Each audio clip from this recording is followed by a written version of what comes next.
শুভ সকাল বন্ধুরা, মিমি ঘোষ ক্রিয়েশনের আবার একটা নতুন ভিডিওতে তোমাদের সাথে দেখা।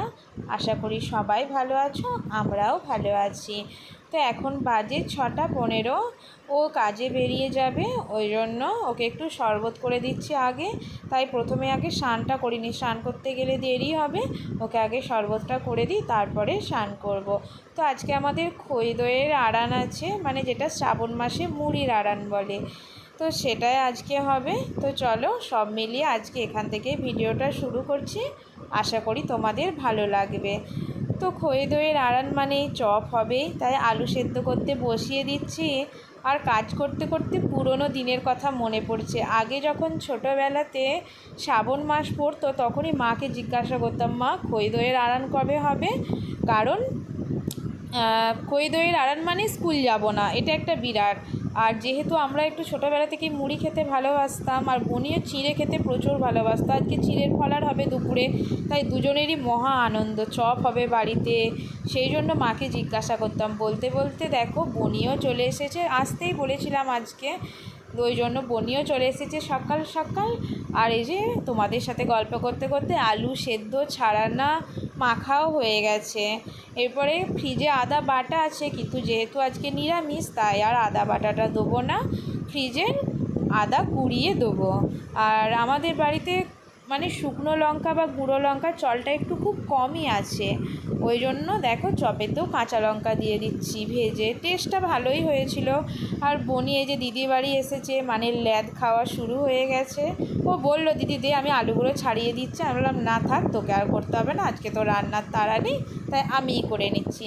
দেখো ওর সাথেও গল্প করতে করতে আর তোমাদের সাথেও ভিডিও শেয়ার করতে করতে আমার আলুর মশলাও রেডি, আর এদিকে একটু ব্যাটারটাও রেডি করে নিচ্ছি। একটু সামান্য হলুদ গুঁড়ো আর খাবার সোডা একটু আর নুন দিয়ে বেসনটাও ফেটিয়ে নিয়ে এরপরে চপগুলো করে নেব। এখানে বেসনটা ফেটাতে ফেটাতে আমি কড়াতে তেল গরম করতে দিয়ে দিয়েছি। তেল গরম হয়ে গেলে চপগুলো হতেও সুবিধা হবে তাড়াতাড়ি। আর গরম তেলটা ওই ব্যাটারটাতে একটু দিয়েছিলাম, তাহলে মচমচে হবে। আর ওকে টেস্ট করতে দিয়েছি, আমি বললাম খেয়ে দেখ কেমন হয়েছে। তো বুনিকে চপ টেস্ট করতে দিলাম, বললো ঠিক আছে, দিয়ে তারপরে বাকি চপগুলো করে কিছুটা করে রাখলাম আর কি, বাকিটা আবার দুপুরবেলা গরম গরম করব। আর দিয়ে আমরা মুড়ি খেলাম, মা পুজো করছে, আর এখন কিছু কাজ নেই। তো এরপরে ওপর যাব, ওপরে কিছু গুছানো হয়নি, তখনও কাজে বেরিয়ে গেছে বলে সকাল করে নেমে চলে এসেছি, গিয়ে গুছাবো। তারপরে দুপুরবেলা আবার সেই ফলারির মতো, মানে খই মুড়কি চিঁড়ে দই সব দিয়ে মেখে খাওয়া হবে, তখন আবার গরম গরম চপ করব। তো এখন মেনি জুড়বো, জল শেষ হয়ে গেছে, জল ভরবো, ভরে তারপরে ওপর যাব। তো মিনিতে জল ভর্তি করে ওপর চলে এসেছি। এরপরে ওপরটা এই ঘর ওই ঘর দুটোই গোছানো আছে, কিছু জামা প্যান্ট আছে আলমারিতে ঢোকাতে হবে, সেগুলো গুছিয়ে নিয়ে একটু রেস্ট নিয়ে তারপরে আবার নিচে যাব। ওই একটু বেলা করে যাব, 2টোর সময় যখন ভাত খাই সেই সময়টাতে। তো রেস্ট নিলাম, নিয়ে এইমাত্র নিচে নামছি, বেজেও গেছে 2:10। এরপরেই খেতে হবে, কারণ বনি তো বাড়ি চলে যাবে। আর রোদটা দিয়েছে দেখো, আমি দেখলাম জুতোটা মানে আছে নাকি, তাহলে দেখবো যে মা বাইরে গেছে না ঘরেতে শুয়ে আছে। তো মাকে ডাকলাম, মা এই যে চিড়েগুলো সব রেডি করছে, চিড়েগুলো হচ্ছে এরপরে ধুয়ে মাই ফলারটা ভালো বানাতে পারে, তো মাই ফলার বানাবে।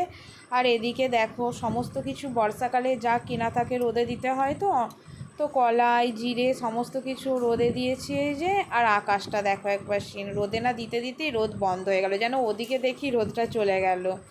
আর এই যে মা এখানে ফলার রেডি করছে, চিড়ে গুড় দইটা বনি আনে ওখানে, দইটা মানে বাবা এখানে মিষ্টি অতটা কেউ খায় না, আমি মিষ্টি খাই না, বাবা মা দুজনেই সুগারের রুগী, বাবা মাও মিষ্টি খায় না, আর ও সন্দেশ খেতে ভালোবাসে, তাই বাবা যখনই আসে বা বনি আসে যেই আসুক মানে দই দিয়ে পাঠায় আর ওর জন্য সন্দেশ দিয়ে পাঠায়। তো চলো ফলার খাওয়া হয়ে গেল, আর কিছু চপ ছিল সেগুলোই বনি গরম গরম করছে। আমি মাকে বললাম যে বাবার জন্য তাহলে দিয়ে পাঠাবো, রাত্রে মুড়ি খাবে বাবা, দিয়ে মা বলছে হ্যাঁ সেটা বলতে হবে, তুমি দিয়ে পাঠাও। ওই জন্য বনি বললো দাঁড়া তুই তখন করলি, এখন আমি করে নিচ্ছি।